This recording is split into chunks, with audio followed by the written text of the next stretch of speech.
Now we're rolling. Damage Plan MMA podcast. I am Jason. As always, Zach Partridge in the house with me. What up? What's cracking? I'm hungry. How are those chips you're eating? I'm done. No more. They're delicious, though, by the way. What kind of chips are they? Jimmy John's barbecue. Ooh. So you're clearly not cutting weight right now. Dude, I'm like 195. I don't need to cut weight. I can make 185 next week. That's pretty impressive. It's pretty impressive that you've been able to maintain that. Like I could make 185 this weekend if I had to. Like most people would have just said F it, and I'm sure most people did say F it after. And you're still rocking and rolling. I took my first week off of training this last week in 2020. That was my first whole week off. It was probably good for you. We'll see. I'm going back tonight. I'm ready. I'm ready to get going. I want to get it going. I'm itching. So after watching those fights this weekend, you got the itch back again. Oh, got me itch. So like, dude, some of those fights, those fights. It was an interesting night. My picks were horrible. I feel like I nailed some things really well, and I was dead wrong on some things. Yeah, specifically the one that I think we were both dead wrong on was Marlon Moraes. Dead wrong. I didn't see that coming. Me neither. Not at all.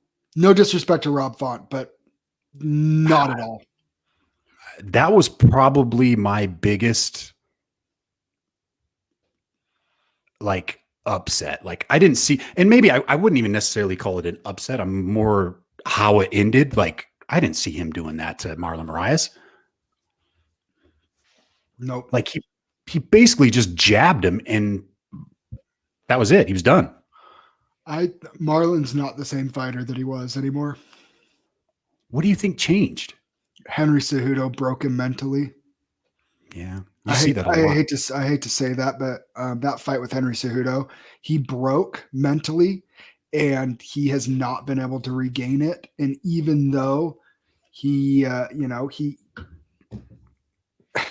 bro, I mean, I know that there's a green W next to his name against Jose Aldo, but everybody knows that he didn't win that fight just because the judges screwed it up. Like that's 4 straight losses for him, basically. He's not right. He knows he didn't beat Jose Aldo. He had to have known. As a fighter, he said it. You have to know. Yeah. He said it on the mic after, in the cage. If you go rewatch that post-fight interview, it's either a post-fight interview or in the press conference after. He says, man, I know I didn't win that fight. He knows it. Dude, that's 4 fights in a row. That's going to be a huge obstacle to overcome mentally after. Look at Jose Aldo though. Look what he did. He was coming off of 3 losses. Was it 3 losses in a row? Yeah, but he did, but not really because he knows that he beat Marlon. Yeah, and he lost to a champ, Peter Yan, and that's fine.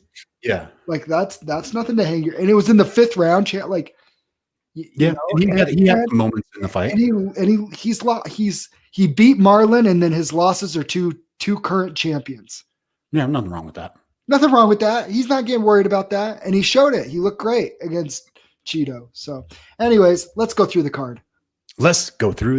First fight of the night was, let me scroll back down to it, Christos Gallegos and Carlton Minus. Hey, okay. So little joke between us. We'd love to have somebody on from the Alaska fight scene to tell us wrong, but not showing well. Not showing well at all. They not good. Carlton Minus looked 1,000% outclassed in skill. The only thing that you could say is well, at least his cardio was there, and it was. They wrestled a lot and they grappled a lot, and his cardio was there. Yeah. And Christos's wasn't, but Christos also took the fight on like 2-3 days notice. Oh yeah, props to him for coming in. I can't give him too hard of a time because he did finish it, even though he gassed out really hard. And I think if you're a professional fighter, you should always be ready to go 3 rounds. But he did enough to get the job done. He got the win. And got it pretty easily. Yeah, I mean, props to him for stepping up and taking that fight. Fight. Even when he was gassed, he was never in trouble.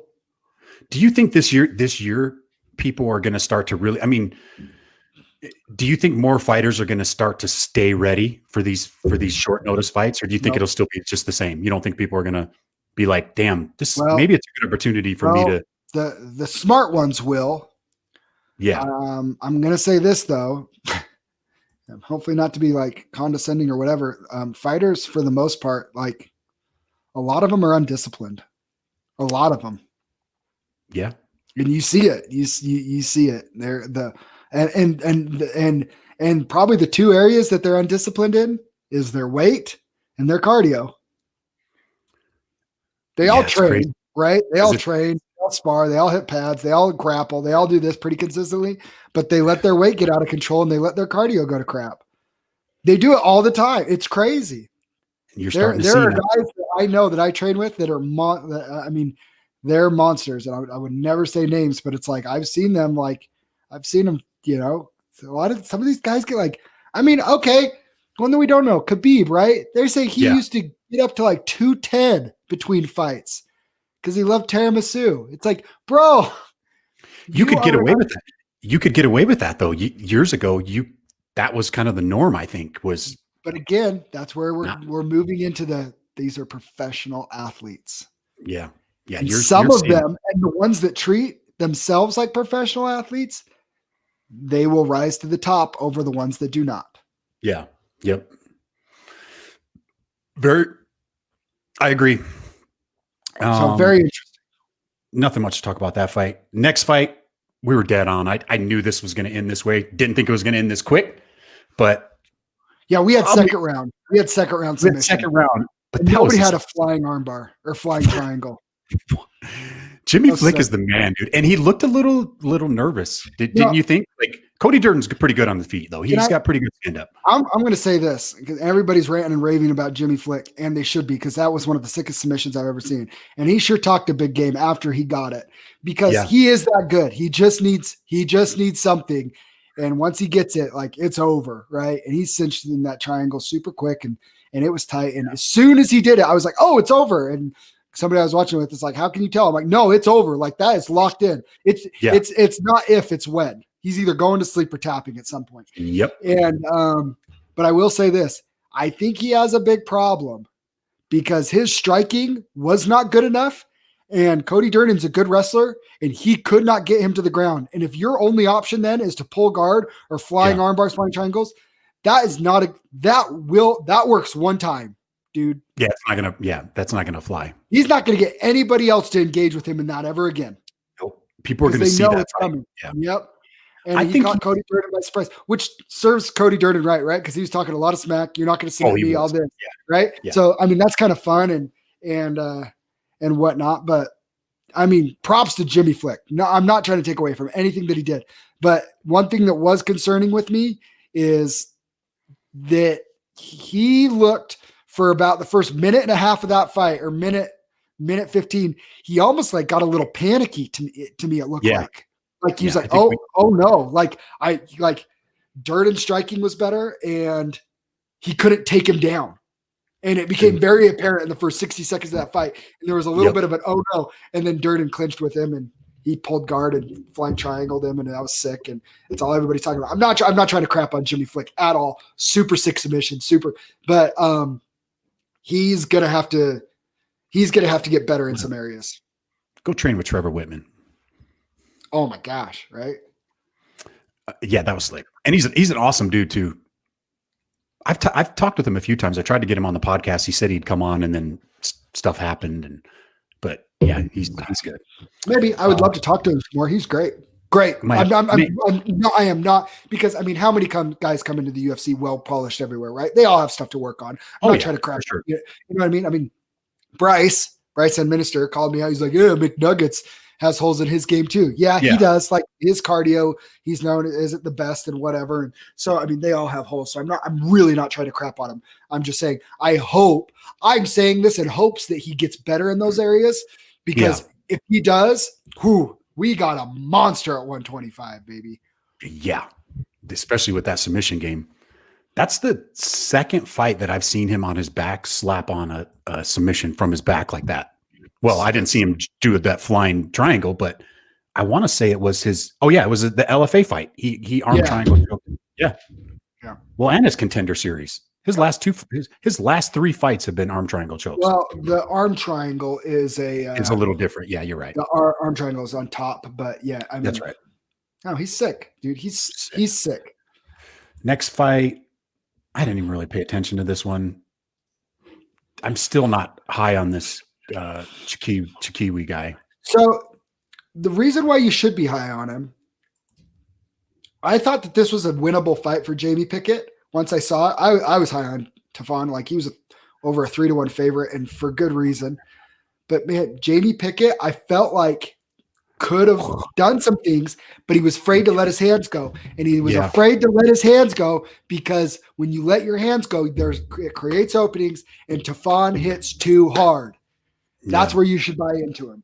He gets, you know, early on in fights when, you know, you get that fighter that hits somebody and they just keep walking forward and they can't get their respect, they're in trouble. Tafon hits hard enough that if he hits you, he gets your respect instantly. And you're going, any one of these could close the show. And he has a great front high kick. He's solid too. Like he's built. Like he's a solid dude. And like you said, Jimmy Pickett was a big dude too. He's a big dude too. But there's something different about Tafon. And you could tell because of the way that he hits people and the way they react to being hit by him. Yeah. I mean, he's only 5-0. He's 26 years old, 5-0. Like, he's going to run into something. There will be I don't see him getting to like a 10-0, 11-0. Like he's going to run into some problems at some point. But yeah. The next fight was Talia Santos. This was the first one that we were dead wrong on. Way wrong on this one. Like I thought for sure Robertson with her jiu-jitsu would be able to. She tried. She got close a couple times. Nothing. She got close a couple. She could get into position, but Santos I overestimated how strong Santos was. She was strong on top. Like strong girl. She put it on Robertson. Good win. Strong girl. She's 17-1. Yeah, she got to underestimate a little bit. Robertson's a little savage. You know, that's her nickname, Savage. And she tried, and she almost pulled off some arm bars and stuff. But at the end of the day, Santos's base was too good. Santos is a split decision away from being 18-0. Like she's legit. She's legit. Now with that being able to control Jillian like that, she's good. Next fight, I think stylistically, you look aesthetically looking at these two guys. But what did I say? And I switched my pick and no coercion or anything, but I switched my pick on my own. It's my fault. But I did say I felt like there was a chance that Wynn just wrestled him for 3 rounds and and won a decision. And that's exactly what he did. I should have stuck with my gut and went with the underdog on that. Because that read was dead right. And then I went 5-6 versus 6-3. I'm like, there's no way. There's no way. I saw a ton of people on Twitter too saying, you know, all on Arroyo, and I'm thinking, man, this is one of those things where everybody's on this guy. Like he's going to walk through him, and part of me's thinking, I don't think he's going to walk through him. And I will say, and I should have stuck. Gosh, I'm so mad at myself because that's what I said, right? I said he might out wrestle him for 3 rounds, and he took him down at will. Yep. Arroyo, I don't say this very often. He doesn't suck. But he's not a UFC caliber fighter. No. We need to bring him back out here in Utah and let him fight out here some more. Oh man! Because I'm sorry, you should not be. If you're a UFC caliber fighter, you should not be losing to 195 pound 5'6" guy. 5'6" Daniel Cormier. DC's boy, right? He's tough, dude. He is tough. He took some shots. Arroyo hit him with some hard shots. You have to give him credit for that. He stayed in the fight and he executed his game plan. And man, second, third round took him down at will. Yeah, he really did. Superior wrestling. He was so low he could just shoot in on him nice and easy.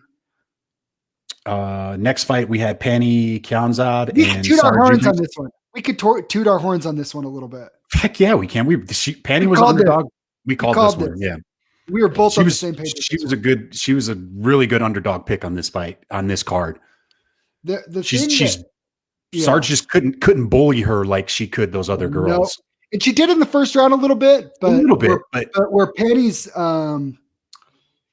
where her experience showed that second or third round, she made some adjustments, made sure she didn't get caught on her back anymore. yep.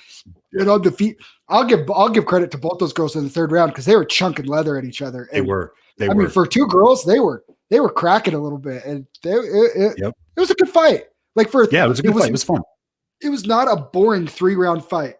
Well, after that is when I start losing all my money because I was wrong on Morano, which I took a chance. I knew I took a chance on the odds on this one. He was close in that first round. No, we were close. You took a chance, and we talked about it. Yeah. It was a closer fight than the odds makers were giving it. It wasn't enough to make me pick Morano, and I like Pettis to win, but Alex or Anthony Pettis should not have been like a minus 225 or 210 favorite or whatever you got him at. I thought that should have been closer to like minus 140, 150, and that's what the odds showed. The value was Morano because he was in that fight, but Pettis' skill set was just too good. I do think about halfway through that second round, the third round, you could see Pettis was clearly the better fighter by that time. Yeah. It's like he's the better fighter, and I love that he called out Tony Ferguson. I think that's the fight. He's going to drop down from 170 to 155 and fight Ferguson. Let him fight. I say let him fight. Wait a second. Pettis called out T Ferg. He wants a rematch with Ferguson. He's like, I think it's a great time. He's like, I'll drop back down to 155. Dude, Ferguson's starting to Ferguson only off. If I remember right, Ferguson only won that because Pettis broke his hand in the fight, right? He broke his hand, but he was cut pretty good. Like Ferguson Pettis was doing some stuff, but he got cut pretty good too, if I'm not mistaken. Dude, I'd watch that. I'd watch it again. Run it back. That interests me with Tony Ferguson. It was 2 years ago. That interests me more with Tony Ferguson than him fighting like Dan Hooker or any of those, to be honest. I don't want to see him fight none of those top guys. Because I think Hooker beats him. Yeah, I like the Pettis fight. I like Pettis. Do that. Ferguson's starting to float off in Diego Sanchez land. Not that. He's not there yet. Did you see his tweet where he said he broke Oliveira after the first round? I'm like, what fight are you watching, dude? Well, okay. He picked you up and slammed you and dominated you. Let me. You're going to stick up for Ferguson? A little bit. I love El Kukui. Everybody's crapping on him while he's down. I love it. No, but this is where T Ferg, this is where he's coming from, I think, on it. When you have somebody in something that should finish them and they don't tap or something, there is a little bit of like, oh, what do I got to do? You know what I mean? With like 5 seconds left, like he had it. I mean, he did have it, but it's like, it was the end of the round. Dude, that elbow was completely popped out. I could see what Tony's saying. Yeah. I don't think he's right, but I could see where he's coming from on it. He didn't break him. He shouldn't say he broke it. He didn't break him. No. Did you hear the interview with Khabib? Was it like a year or two ago? Yes. Or this year? No, it was this year. You said when it to me. It was. And remember what I said back? What? Forget Khabib. Shut up. You're not in the game. You retired. Go away. But could be the new Henry Cejudo. No, he said this after the Justin Gaethje fight. He said the next person he fights is going to beat him because all he is one level. But there's a very very real chance, and this is probably one thing that I underestimated from that Justin Gaethje fight. When people go through those wars, I remember Dana White said this about Conor and Nate, that he wasn't super eager about rescheduling the trilogy with them.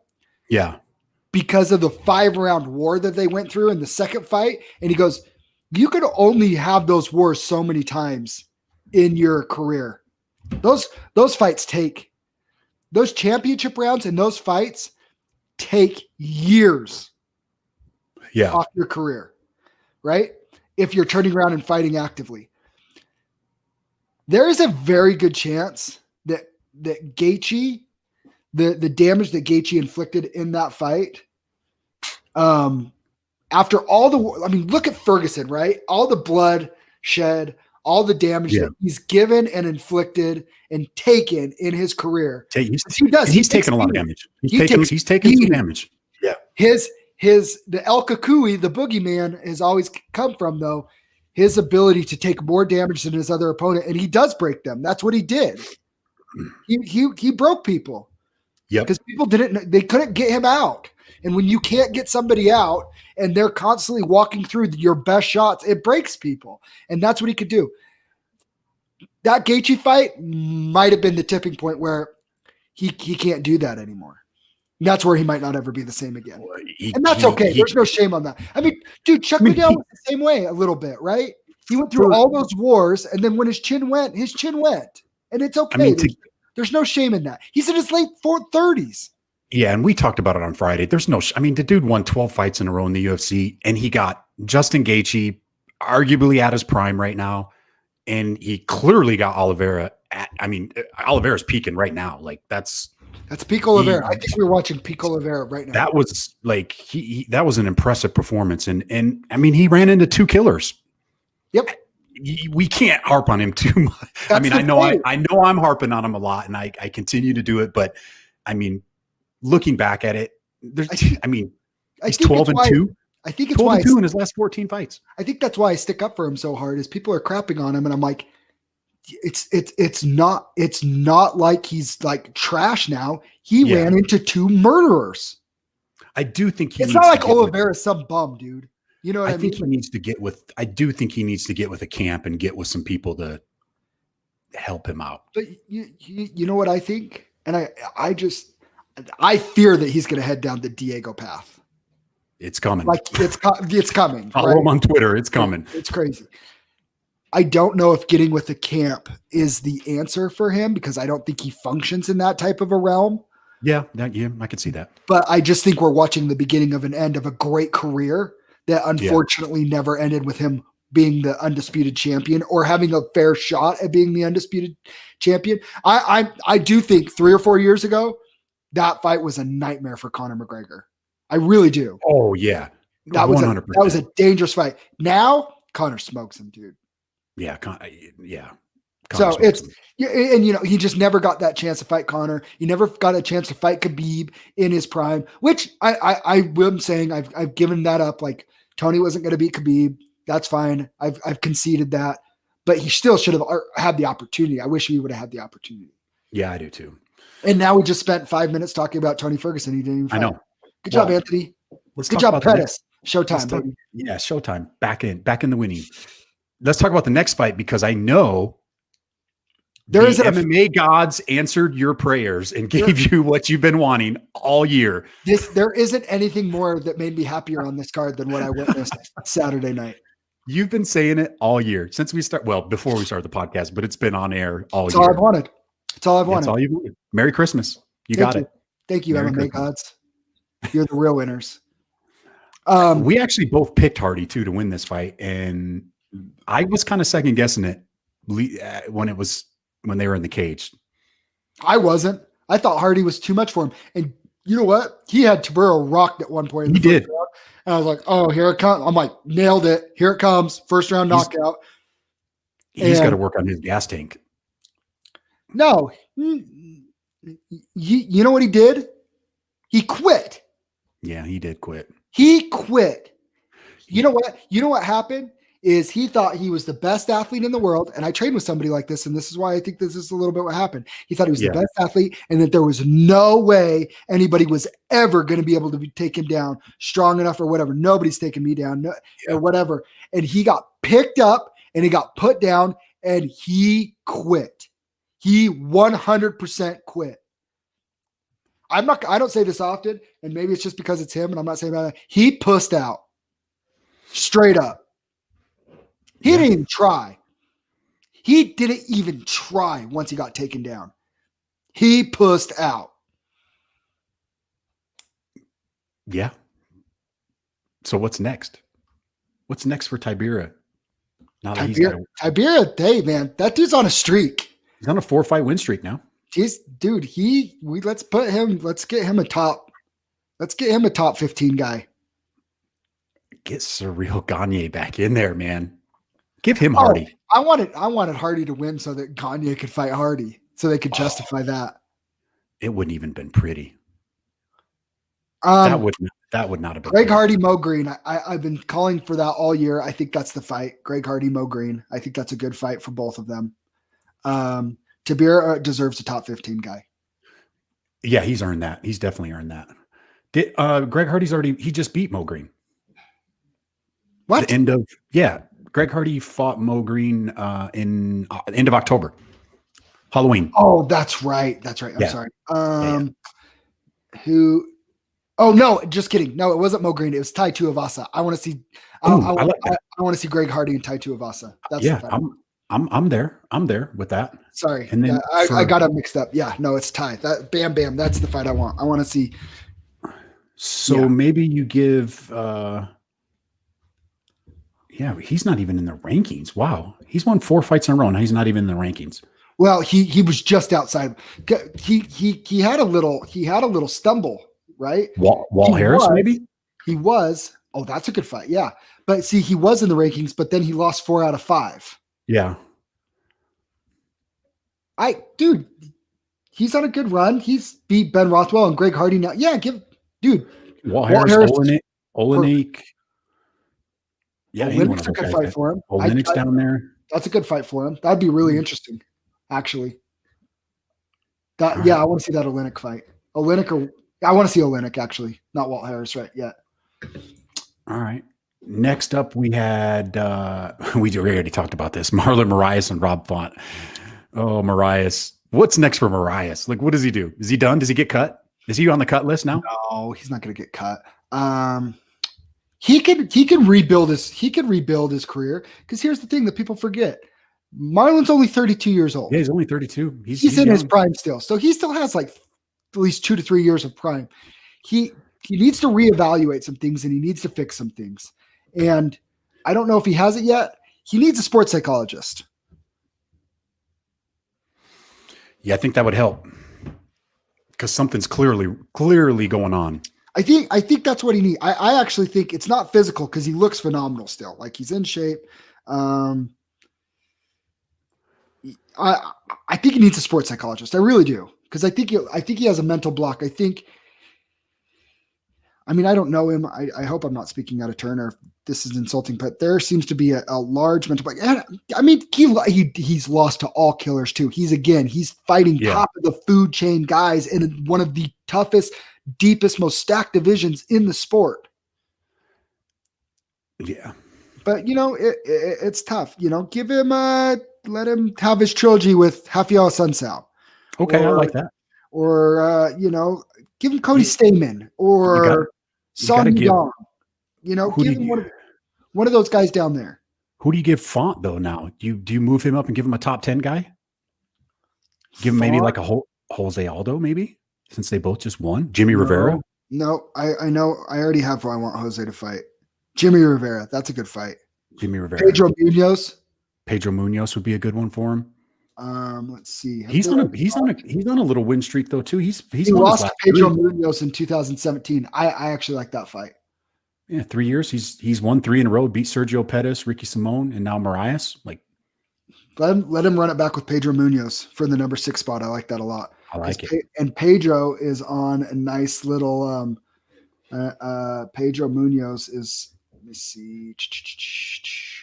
He's on a little bit of a slide himself. But he's fighting Jimmy Rivera. Just kidding.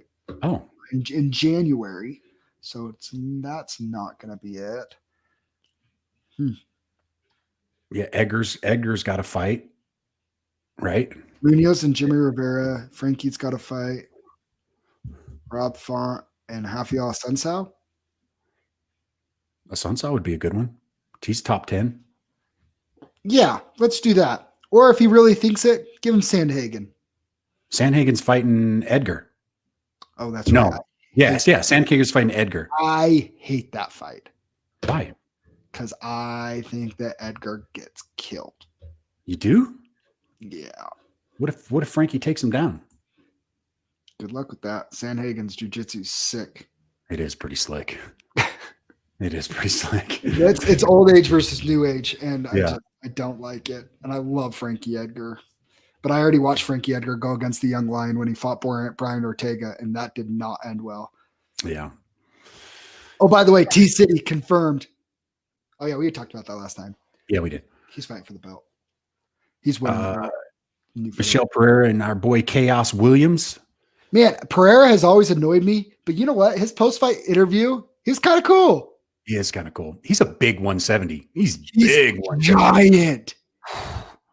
Yeah, he's big. Is giant. I didn't like the decision. I didn't. Not because my wallet didn't like it, because I feel like Pereira gets too much credit for just moving around and moving constantly. Pereira was the one that was busted up and bleeding out of his mouth, not Chaos. I thought Pereira, even though he was outstruck. Yeah, and Williams I thought he did more damage. I just thought he was landing the harder shots. Chaos was he was throwing those kicks out there. I didn't really think he was doing much with them. I'm not mad at the decision. I wasn't mad at it. My pocketbook was definitely mad at it. I wasn't mad at it. Well, it wasn't a highway robbery by any means, but I feel like Pereira just gets I feel like he gets it because he's just like so active and he's moving constantly and doing all this stuff and it looks fancy, and this is MMA, like style points don't really count for me. No. I want damage and strikes. When one guy's bleeding and the other guy isn't, I'm like, I don't know. Chaos he's still young though. It's 26 years old. Oh yeah. Chaos is fine. Chaos is just fine, dude. Yeah. I wouldn't be surprised if you see these two run it back. But what do you do with Pereira? Like, do you give him a top 15 guy? He called out who did he call out? He called out somebody.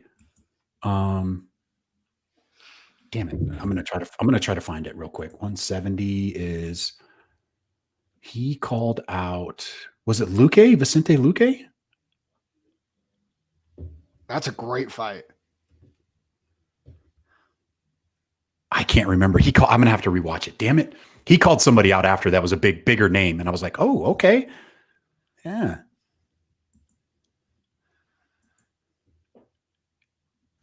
Yeah, dang it. I can't remember who it is. Anyways, he's a big 170, 6'1", 73-inch reach at 170. And he's a young kid too. I say kid, he's 27 years old. Yeah. Crazy. Yeah. 27 years old, and he's got over 30 fights. Almost 40 fights. It's impressive. All right. A lot of them are freak show fights over in Japan, fighting fat Asians too, though. I mean, you seen that video? No, I didn't. He's like, I'll send it to you. He's jumping over. He jumps on the cage and like grabs the top of the cage like a monkey. Does like a backflip onto the guy and stuff. It's freaking weird. No. Our man Jose Aldo back in the win column against. Nailed that one, sir. Yeah. I nailed that one. Jose was too much. Too much. He's too much of a veteran. He's still a killer. His only losses recently, dude. His only losses are to title holders, real losses. I'm not counting Marlon, but he's not out of it. Peter Yan, Alexander Volkanovski, twice to Max Holloway, and Conor McGregor. Those are his only losses. Yeah, he's still a savage. Marlon Vera's nothing to. I mean, he kind of was a little bitch at the end. He was complaining because Aldo took his back and he couldn't get him off. Put him in body triangle, couldn't get him off. Here's an idea. If you're fighting a black belt in jiu-jitsu, dude, Aldo did exactly what he should have done. It was 1-1. Yep. It might have been 1-1, and he did what he had to do to win the fight. And I'm not, you're Jose Aldo. Dude, he doesn't have anything to prove. He's one of the craziest. He's a killer in this sport. Well, a legend. He's a Hall of Famer that's still competing at the highest level. He doesn't have anything to prove. He doesn't need to go in there and do any third round wars to try and prove a point. No, he's just going to take his back, use his jiu-jitsu, backpack him, get on his back, ride out the win. Thank you. And he did. Good win. Jose Aldo doesn't have to prove anything to anybody ever. I love Jose Aldo. Dude, that was cool. I like seeing him win. And you know what I really like? I really like him versus TJ Dillashaw, him welcoming TJ Dillashaw back to the bantamweight division. That's a good fight. That's the fight. I know Rob Font asked for it. Sorry, dude. Get in line. I want to see him fight Jose Aldo. Why Jose Aldo still at the top of his game. Yes. Please do that. And make it a co-main event please, and not like a fight night main event, because I don't think Jose Aldo is a 5-round fighter anymore like he used to be. Yeah. And I think we saw that in the Peter Yan fight. But I think in a 3-round fight, that is fireworks, dude. That's a good fight. Fireworks. Make it happen. I mean, that's the fight. And TJ Dillashaw came out and tweeted, he's like, everybody wants to fight me because they know I'm still really the champ. No, you cheated. No. And you lost. You lost to a midget, and it was an early stoppage, but you lost. You lost your belt because you cheated. Yeah. So Zach, what's up, brother? I don't like TJ's arrogance. It's always rubbed me the wrong with him. Yeah. He's so arrogant. It drives me crazy. It makes my head explode. But who wins? Does he beat Aldo? Who do you give the edge to? I think TJ wins. It depends. I mean, it's really hard to say. It's really, really hard to say. Thanks, Zach. It's really, really hard to say because we don't really know what he's been doing for 2 years. I'm assuming he's training like a monster because he's one of the most competitive guys ever in the UFC. And I mean, Team Alpha Male's come out and talked plenty about how he wasn't even a very good training partner because he was so competitive, and it was always about being competitive. And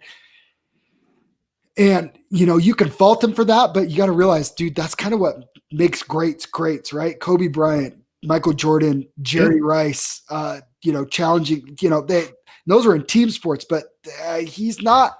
It's a team sport, but it's not, because at the end of the day, it's just you versus them in there. Yep. And he's a killer. And TJ, love him or hate him, he's a killer. And body of work, I think when it's all said and done, he's the greatest bantamweight ever. I think he passes Dominic Cruz as the greatest bantamweight ever when it's all said and done. He's not my favorite person in the world, but you have to appreciate greatness. You do have to appreciate that. And he's great. TJ's great. And his striking and his dynamic striking, I mean, he buried Cody twice. It's pretty undeniable to me. Yeah. But Jose Aldo is a great litmus test to find out. That's a great way to welcome him back. Really quick. Yeah, you've been off for 2 years. Here, you're going to fight Jose Aldo. I mean, I am adamant about this. You cannot give him a title shot on his way back. I know LJ Schultz disagrees strongly because it's about money, but you can make just as a big of a draw and big of a fight with him fighting Jose Aldo. This is probably his only chance to fight Jose Aldo. That's a great fight. It's a great fight. Make that fight. And I'm sure they both want it. Shout out to Zach Evans in his gym. Have you been out to his gym out in Riverton? Atlas MMA? Nope. Amazing gym. Great gym. We'll have to go out there sometime again. I went out there with Jason South and Neal. Great gym. Cool. Great instruction too. Like I really like I did a Muay Thai class out there. It was amazing. So very shout out, Zach. Appreciate you tuning in. Very cool. Stephen Thompson, Neal. Get my hat. Give me the hat. No, you can't wear the hat because you were dead wrong on Marias. So are you. Dead wrong. So are you. I know, but you said it was your lock of the night. That wasn't my lock of the night. Jimmy Flick was my lock of the night. I thought it I'm texting you and I'm like, what do you got on this fight? This is my lock of the night. I'm like, dude, I thought Man. Marias was the money man. This should have been my lock of the night because I called this to the T. You did. You nailed this one. He picked him apart just like you said. Distance control, dude, doesn't work. Yeah. Yeah. He picked him apart. He did exactly what he needed to do. I mean, Jeff Neal couldn't get anything going at any point. Nothing. You know why? Because Stephen Thompson is a master of distance control. And when I say master of distance control, there's only a few fighters like that.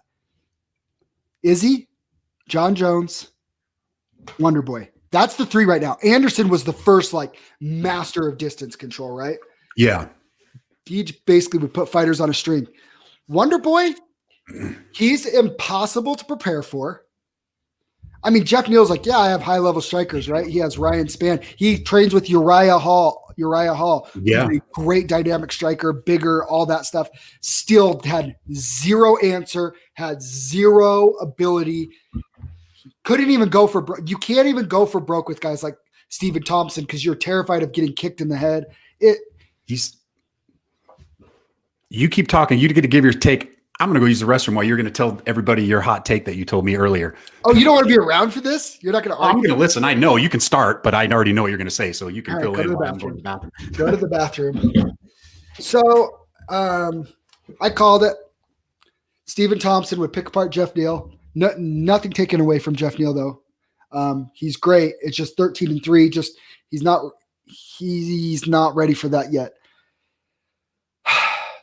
So Stephen Thompson, to me, is actually the hardest matchup for anybody ranked above him. And I don't really think it's close. Nobody takes him down. Nobody takes him down. He has the highest takedown defense at the welterweight division percentage ever. Stephen Thompson. Oh, Jason's back just in time. I'm back just in time. Stephen Thompson's not only the hardest matchup for anybody ranked ahead of him, I actually think on any given night, he has the best chance to beat Kamaru Usman over Colby Covington, over Gilbert Burns, over Jorge Masvidal. Clearly, I think he beats those guys. I think and Chael Sonnen actually said it on Submission Underground yesterday. That version of Stephen Thompson that we just watched the other night is as good of a 170er as we've ever seen. He gives every 170er ever fits fighting that style. His style gives the style that's a Colby or Kamara or whatever fits. The only person that I think actually does it is I think Gilbert Burns is explosive enough of an athlete that he could cause problems for Wonderboy. And you don't think Usman or Covington are?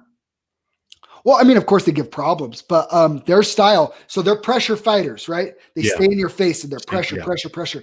And they don't even wrestle. They put you up on the cage as much and they do those things.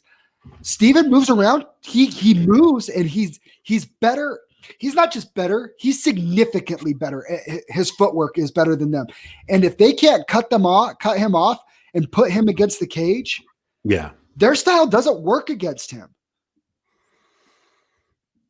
That's why I'm saying I think he could beat them. I mean, could they beat him? Absolutely, they could beat him. We just saw him get knocked out, a year and a half ago by Anthony Pettis. I mean, I'm not saying that he's unbeatable and he's a lock and all that stuff, but I mean, you put him against Kamaru Usman right now, he is a live dog. I can see that.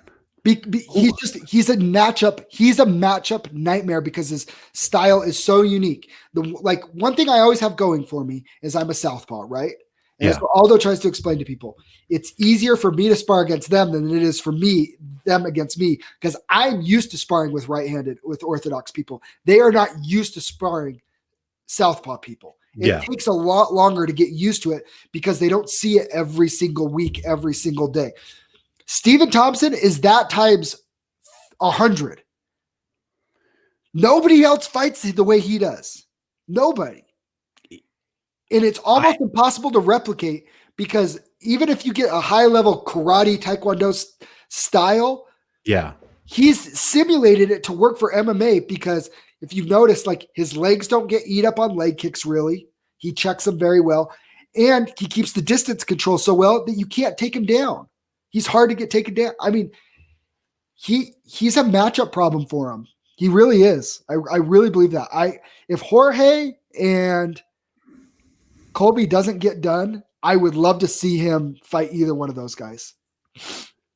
Can we put him on the Ultimate Fighter as a coach? That would be awesome. Awesome. They need to get this 170 division is the one division that we need to start picking up some steam this year and get a couple of these fights. We've been waiting way too long for Burns and Usman. We need Covington and Masvidal to happen. We already know Leon Edwards and Chimaev is going to happen the end of January, right? We already have that one. So Thompson gets the winner of. Do you give him a title shot?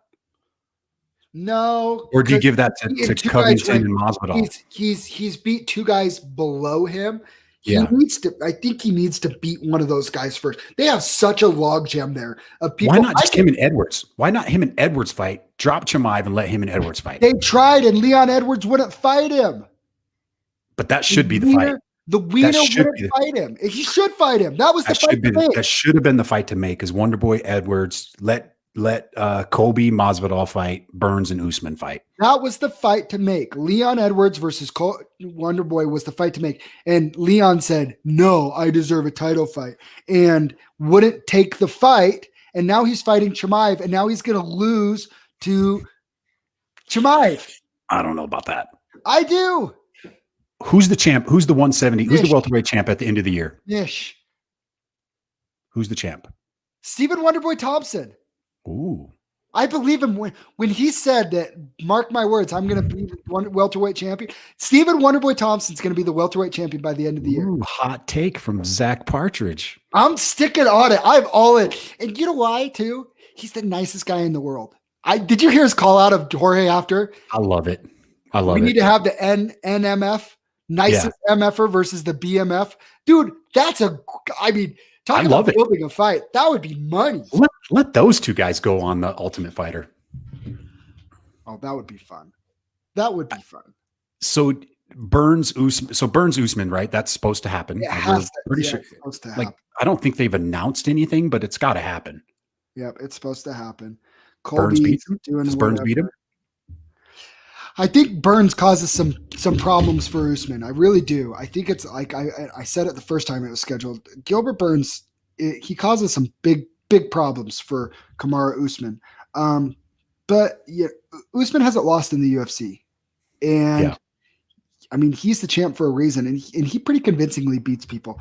I think the him and Masvidal fight is closer on a Masvidal like full fight camp, but I don't see Masvidal beating him. Yeah. But Masvidal shows Usman couldn't even beat up Masvidal and finish him. He couldn't. Masvidal's he's gotten better. He's better, but I mean, him and Thompson would be a fun fight right now. That would be a fun fight. So what Jeff Neal, man, what does Neal do now? Just stay the course, man. You're good. Like, it's all good, man. Like Jeff Neal, it's all good. Bahel Muhammad, how about that? He was supposed to fight, and then he was supposed to be on this card. Oh, somebody got COVID. He already beat him once. Robbie Lawler. I don't know if I want to see that. I think that's a bad matchup for Robbie Lawler. Should have been him and Chimaev. Give him Chimaev. Neil Magny. Him and Neil Magny are still supposed to fight. That's the 170 is the one division that needs to start. We need to have some fights this year. Yeah. We're getting our first card of the year isn't till the 16th, so we're going to be off for a couple weeks. We're going to we get Holloway and Cater. Oh. I don't know if I could pick that fight. I mean, how do you pick that fight? I don't know, because if there's one guy that can probably stand and bang with him, it's Cater. Because Cater's boxing is, and they're stylistically, aesthetically, they're very similar, long, lanky guys at 145. I like it. Kendrick, what's up, Kendrick? The big bad wolf. Kendrick's got a fight coming up. January 23rd. January 23rd, baby. We got to get his shirts mocked up. Kendrick, I'll get that done this week so you can start. Yeah, Jason, get it done. Well, somebody was supposed to send me the logos and they haven't yet. Sure about that? Throwing you under the bus. I threw you under the bus first. No, that's a great fight though to start off the year. I'm looking at. The thing to me is Cater's boxing is better than Holloway's. I think so too. There's no and ifs or buts. It is. It's better. And he's better on the ground too. And he's better on the ground. I don't know about that. We don't really see Holloway on the ground too much, but there's just something about Holloway. You know what though? Holloway. Cater doesn't submit people. I don't want to say this. Holloway might be heading down the Tony Ferguson path too, though, dude. He's a big 145er, those big weight cuts. Yeah. And I mean, he got He's so big. People forget he's so big.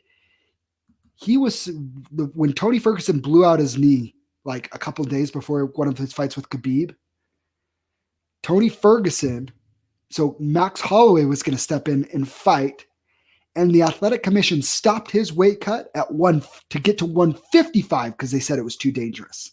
Yeah. And he's been cutting down to 145. He's put his body through a lot, and he's been in it. Everybody's like, he's young, but look at the wear and tear, and look at the wars that he's put his body through. Yeah. And I'm fearful. I'm fearful that Max might not ever get back to the top again. Because he's a fan favorite and we all love him. And don't get me wrong, I still think he won that second fight. I do too. I think he got boned in that fight. He did. He did. Maybe I'm being a little too harsh on him. But he came up, he lost to Dustin Poirier. People saying going up to 155, dude, he's not big enough for 155. No, you saw what happened when he fought Dustin. Poirier put it on him. Busted him up, right? Poirier busted him up. And if they fight again, dude, Max fights at 155, all those guys, Connor, all those guys, they all bust him up. They all, Gaethje, Hooker, they all he's not a 155. He's not big enough. No. Beat up Frankie Edgar when Frankie was kind of done at 145, right? Yeah. I don't know. You know what? I'll say this because Calvin Kattar's been around. I think the winner of that fight should get the winner of Volkanovski Ortega. Because I think Max Holloway, Brian Ortega is a crazy fight. I think Calvin Kattar Ortega is a crazy fight. I like it. I think Kattar beats Holloway. I kind of do too, and I hate saying that. Like, ooh, I get like this ugly feeling in my stomach when I said that. I don't like it. I don't like it at all. We're starting off the year pretty good because after that fight, 4 days later, we get the Chennai fight. What? Oh, and then Conor McGregor, ladies and gentlemen, fights right after that. Yeah, it's Conor the 20th. So but before that, we get Leon and Chimaev. So we have fights on the 16th, the 20th, and the 23rd. What? The 20th? Yes. The 20th is Chimaev and Edwards. Are you sure? I'm in the middle of the week. It's on a Wednesday. Yep. They haven't got the whole card out yet. It's a fight night.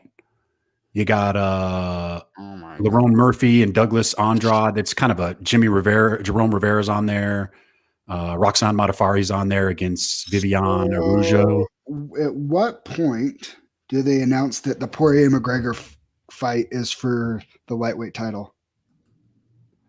After Dana talks to Khabib, because he's supposed to be talking to him shortly. Well, hasn't the rule always been that if you're headlining a UFC card, a pay-per-view, that it's for a title? Yes. And they are headlining that pay-per-view card, and they're going to get either an interim title or the title put on that. I listened to that. I think that's the conversation that Khabib and Dana are having. I don't think Khabib's coming back, man. No, but that's the conversation they're having. Is Dana's like, hey, you need to relinquish it, or these guys are going to fight for an interim title. Yeah. And Khabib's sitting there going, I'm not fighting the winner of that fight. I already choked out both of them. He's not coming back. You know what I mean? But he doesn't want to relinquish his title. So then he's like, okay, then we're going to make it for the title. And Khabib's like, no, I'm still the champ. Like, I think they're playing a weird dance right now where he won't fully commit to Dana that he's retired and he's done. It's very weird. Very weird. He's coming back. I think Dana's going to try to. I think Dana's obviously going to try, but DC said it in an interview earlier today. He's like, it's not money. He doesn't need money. He lives in Russia. No, he doesn't need money. And he doesn't need anything else to cement his legacy. No, he's good. Yeah. Oh man, January is going to be bomb. And we got local fights back. Are we going up to Logan, the 8th? Yeah. We got to watch Mitch. I'm going to watch Mitch Ramirez all day. I've heard some people say this kid's supposed to be pretty good. Tyson's a stud, man. He's fun to watch. Some people are saying I saw somebody saying that's a good matchup. That The kid, Mitch kid is good. The guy that Mitch is fighting is good. I would hope so that he's good, or else he's going to get murdered, and there's a good chance he's going to get smoked anyways. Yeah, I couldn't find him on Tapology. So Mitch doesn't just finish people; he puts them to sleep.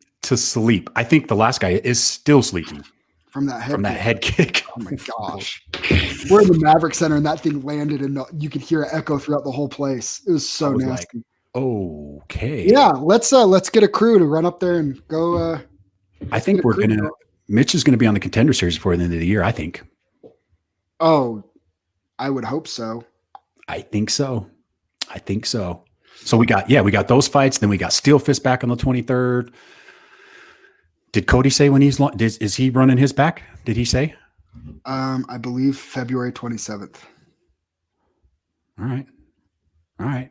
Obviously, the card will probably change a little bit. I think so. I actually had a phone call with Cody earlier today, so cool. We'll see. Right on, man. Should we do a show next week, like end of the year? I think we should. Like best of the best, like do like Let's a best just knockout. Do we want to see if Matt Euler wants to come on and me and him could just argue for an hour? That's always fun. What are you going to argue about, though? We got to figure. We'll find something. You two can find something to argue about. I'm sure we can. There's some other people that I've had some conversations with. Yeah, I'm sure. Let's get a guest on next week. It'll be fun. All right. I'm going to be gone until the 30th. Well, that makes it weird. Can you take your stuff with you to Michigan? Yeah, I could do that. I'm going to take my laptop because I'm going to have to work. I just need to bring my mic. Yeah, we could do that. We can make that happen. Yeah. All right. Okay. I got to go train. Have fun. Look at my beard. It's coming in nice. I got to go get mine trimmed tomorrow. It's getting out of hand. I need a Jason Laporte beard. It's getting way out of hand. All right. I got to go train. All right. Take it easy. See you guys. We out.